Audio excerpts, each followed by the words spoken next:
మేడ్చల్ నియోజకవర్గంలోని మూడుచింతలపల్లి ఆలియాబాద్ మున్సిపాలిటీలో రాష్ట్ర రోడ్లు భవనాల శాఖ మంత్రి కోమటిరెడ్డి వెంకటరెడ్డి శాసన మండలిలో ప్రభుత్వ చీఫ్ విప్ డాక్టర్ పట్నం మహేందర్ రెడ్డి పాల్గొని కాంగ్రెస్ పార్టీ తరపున మున్సిపల్ ఎన్నికల ప్రచారం నిర్వహించారు.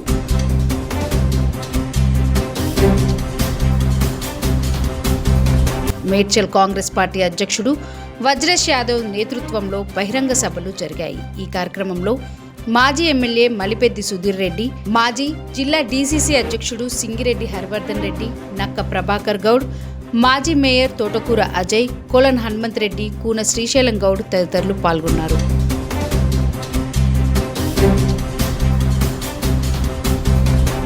ఈ సందర్భంగా మంత్రి కోమటిరెడ్డి వెంకటరెడ్డి మాట్లాడుతూ 10 ఏళ్లు సీఎంగా ఉన్న కేసీఆర్కు మూడుచింతలపల్లి సమస్యలు ఎందుకు గుర్తురాలేదని ప్రశ్నించారు. పేదల కోసం సన్నబియ్యం, రేషన్ కార్డులు, ఇందిరమ్మ ఇల్లులు ఇవ్వాలని అప్పట్లో ఎందుకు ఆలోచించలేదని అన్నారు. బీఆర్ఎస్ పార్టీ ఇచ్చే డబ్బులు తీసుకొని కాంగ్రెస్కి ఓటు వేసి ప్రతి వార్డులో కాంగ్రెస్ జెండా ఎగురవేయాలని ప్రజలను కోరారు. డాక్టర్ పట్నం మహేందర్ రెడ్డి మాట్లాడుతూ ఎన్నికలలో ఇచ్చిన హామీలను తప్పకుండా నెరవేరుస్తామని స్పష్టం చేశారు.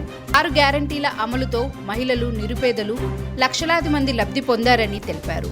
సీఎం రేవంత్ రెడ్డి నేతృత్వంలో రాష్ట్ర అభివృద్ధి వేగంగా జరుగుతుందని, ఉమ్మడి రంగారెడ్డి జిల్లాలోని మేడ్చల్, రంగారెడ్డి, వికారాబాద్ జిల్లాల మున్సిపాలిటీల్లో కాంగ్రెస్ పార్టీ అభ్యర్థులను గెలిపించాలని ప్రజలను విజ్ఞప్తి చేశారు.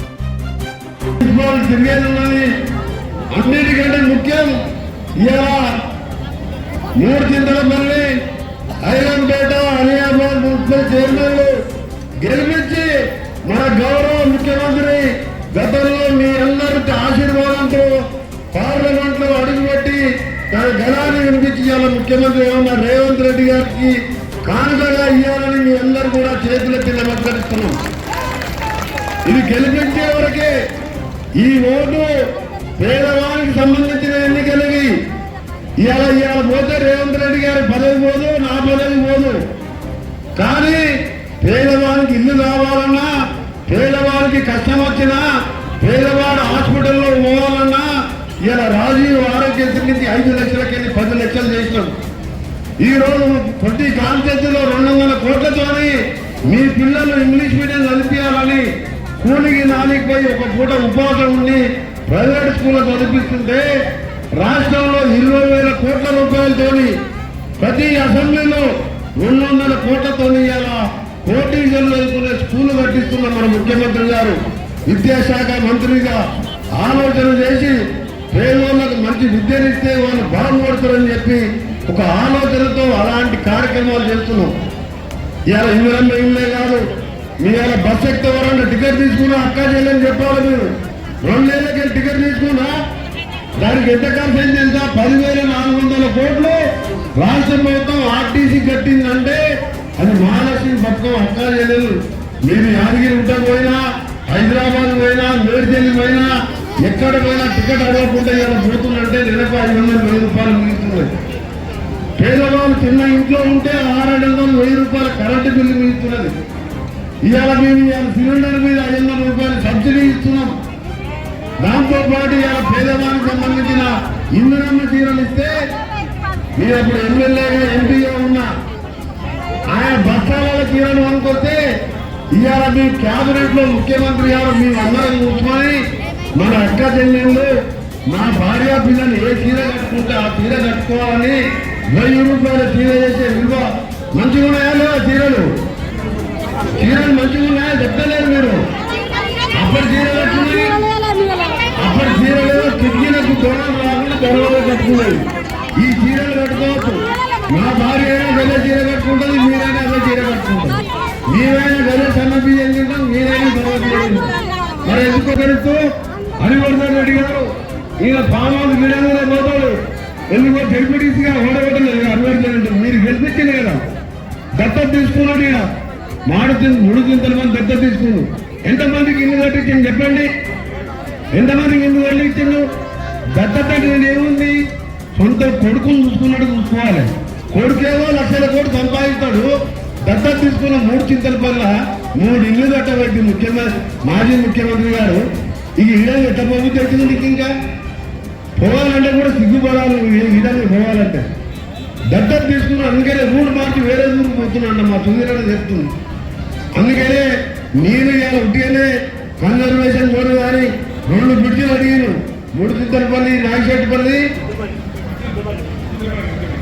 ఉద్యమరి నా డిపార్ట్మెంట్లో వచ్చేది కాబట్టి మళ్ళా మార్చి 1వ తారీఖు లోపల దాన్ని శాంక్షన్ ఇప్పించి ఆ 2 బ్రిడ్జిలు కడితే మీకు పోవటానికి దగ్గరగా అవుతుంది కాబట్టి ఆ బ్రిడ్జిలు నా కోటాను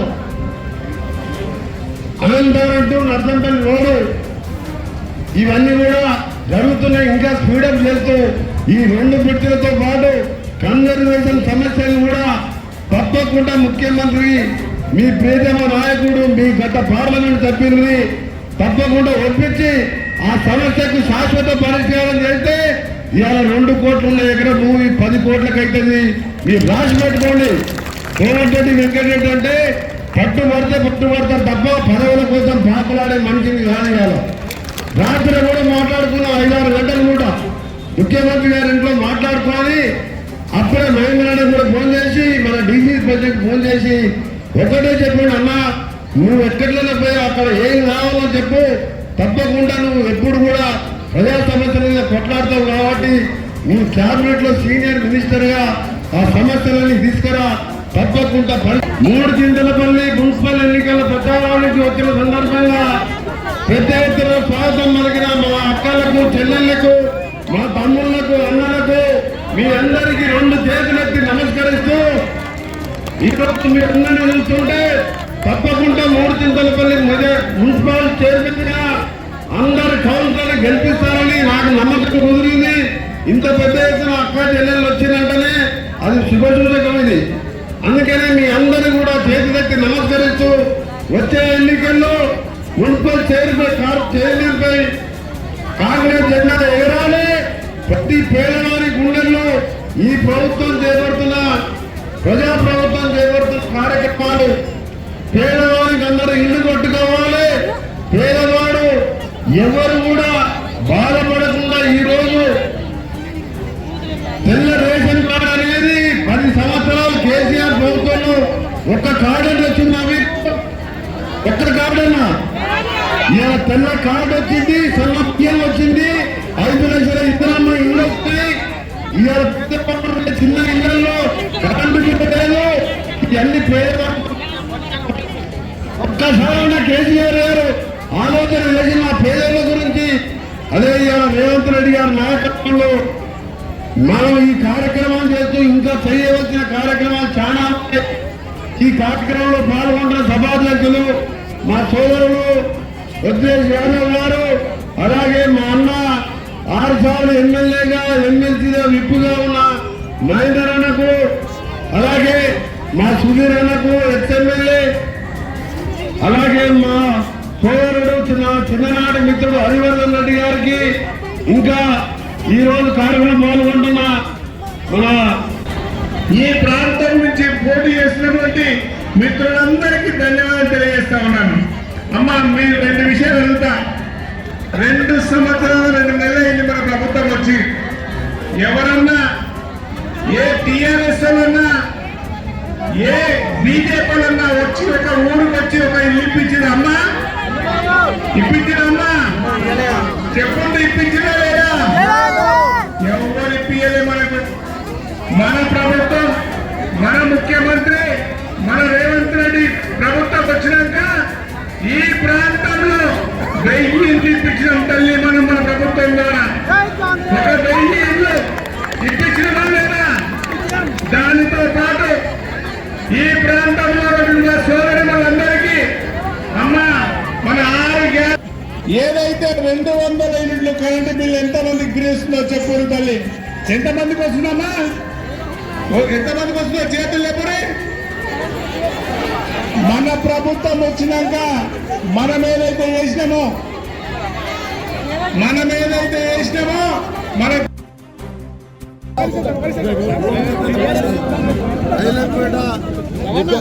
మల్కాజ్గిరి పార్లమెంట్ ఇన్ఛార్జిగా ఈరోజు ప్రచారం వచ్చిన సందర్భంగా ఘనంగా స్వాగతం పలికిన మా నాయకులకు వేలాదిగా వచ్చిన అక్కలు చెల్లెలు యువకులకు మీ అందరికీ కూడా ఎంతసేపు నమస్కరిస్తూ మీరే చూశారు ప్రజాస్పందన ఏ విధంగా ఉందో.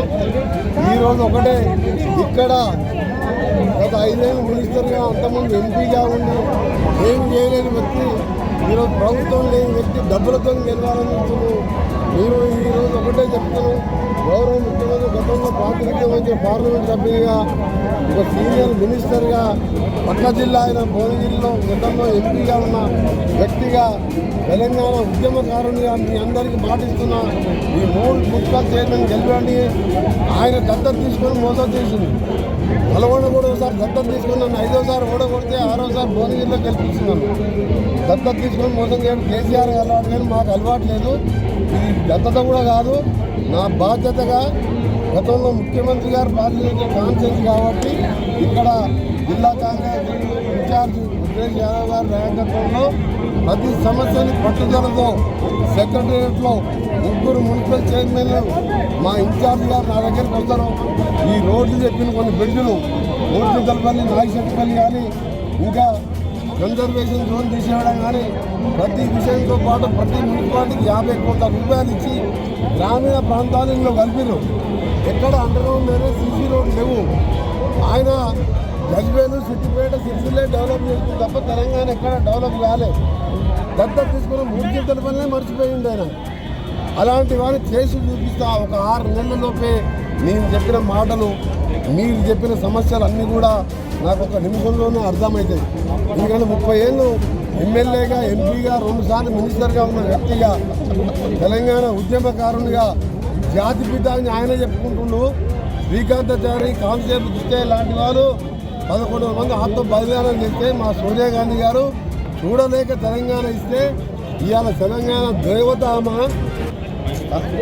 మళ్ళా జాతి మీద పిలవాలంటే సోనియా గాంధీను మా అమరవీరులు పిలవాలి. కేసీఆర్ కంటే ఎక్కువ త్యాగం నేను చేసిన 3 ఏళ్ళ మంత్రి పదవి వదిలిపెట్టుకున్నా. నేను ఎప్పుడు జాతిపిత అని చెప్పుకోలేదు. నేను ఒక ఉద్యమకారుడు అని చెప్పుకుంటా. ఆయన కూడా నాలాగా ఉద్యమకారుడే. అందుకని ఎవరు ఇచ్చినా ఎవరు ఒప్పుకున్నా ఒప్పుకోకపోయినా ఆయన అసెంబ్లీలో చెప్పింది. నేను ఎమ్మెల్యే ఉన్నా, ఆయన మొదటిసారి ముఖ్యమంత్రి. ఎవరు ఒప్పుకున్నా ఒప్పుకోకపోయినా తెలంగాణ దేవత సోనియా గాంధీ అని చెప్పింది. 14 మంది కుటుంబ సభ్యులను తీసుకుపోయి సోనియా గాంధీతో గ్రూప్ ఫోటో దిగొచ్చింది. ఇవాళ ఆయన జాతిపిత కాదు, సోనియా గాంధీ తెలంగాణ దేవత. స్వర్గంలో ఉన్న మా తమ్ముళ్ళందరూ కూడా వాళ్ళు జాతిపితలు, వాళ్ళు తెలంగాణ పోరాట యోధులు. ఈ తెలంగాణలో 10 ఏళ్ళు నాశనమైన విధ్వంసాన్ని ఇవాళ రేషన్ కార్డు కూడా ఇవ్వలేని పరిస్థితి నుంచి రేషన్ కార్డు, సన్నబియ్యం, ఇందిరమ్మ ఇల్లు ఈ ఊర్లోనే 100 పైన ఇల్లు కడుతున్నాం.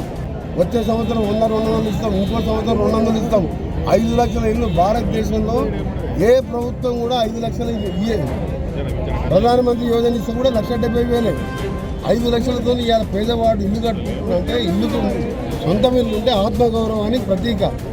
ఇవాళ కూలీ నాలి చేసుకునే వాళ్ళు మహాత్మా గాంధీ ఉపాధి పథకం పెడితే మహాత్మా గాంధీ పేరు తీసి ఆ పథకాన్ని కూడా తీయాలని చూస్తున్నాను. ఆ పథకంతోనే 2 పూటలు అన్నం తింటున్న భూమి లేని నిరుపేదలు. అందుకని ఒకటే మాటిస్తున్నాం, ఈ 3 ఏళ్ళు మా పార్టీ అధికారంలో ఉంటుంది. ఒక్క కౌన్సిలర్ ఓడిపోయిన ఆ వార్డులో ఉన్న 2,000 పేద ప్రజలు ఇబ్బంది పడతారు. డబ్బులకు ఆశపడు మల్లారెడ్డి ఓటుకు 50,000 ఇచ్చినా తీసుకొని అవసరం ఉంటే మీ ఇంట్లో మీ పిల్లల చదువులకు అవసరం ఉంటే బాత్రూమ్లు లేని వాళ్ళు బాత్రూమ్లు కట్టుకోండి. అవన్నీ దోసుకున్న సొమ్మే. కాబట్టి అలాంటి మాటలు నమ్మకుండా 3 ఏళ్ళు మా ప్రభుత్వం ఉంటుంది, మళ్ళీ 5 ఏళ్ళు కూడా మా ప్రభుత్వం ఉంటుంది. తప్పకుండా కాంగ్రెస్ పార్టీ అభ్యర్థిని గెలిపిస్తారని నమ్మకం ఏందో చేసి చూపిస్తాం. నా నల్గొండ కాన్ఫరెన్స్ని ఇవాళ 1000 కోట్లతో ఎట్లా అభివృద్ధి చేస్తుందో ఇవాళ మేడ్చల్ కాన్ఫరెన్స్ని 3 మున్సిపాలిటీని ఒక్కొక్కసారి దత్తత నాకు ఇన్ఛార్జ్ ఇచ్చిన తర్వాత ప్రతి నెల రోజులకు 15 రోజులకు ఒకసారి మా వాళ్ళు పిలిచినప్పుడల్లా ఏ శంకుస్థాపనకైనా జిల్లా ఇన్ఛార్జ్ మినిస్టర్ సుజన్ బాబు గారు నేను వచ్చి స్వయంగా పర్యవేక్షిస్తూ చెప్పిన హామీలు అంటే కేసీఆర్ హామీలు కాదు, ఇది దొంగ హామీలు కాదు, కాంగ్రెస్ హామీలు. తెలంగాణ ఇస్తామంటే ఇచ్చినాం. ఆయనలాగా దళితులు ముఖ్యమంత్రి చేస్తాను మోసం చేయం. ఒక మాట జాతీయ పార్టీ చెప్పినామంటే ఆ మాట తప్పేది లేదు, మనమ తిప్పేది లేదు. ఇవన్నీ చేసి చూపిస్తారని ఈ 3 మున్సిపాలిటీ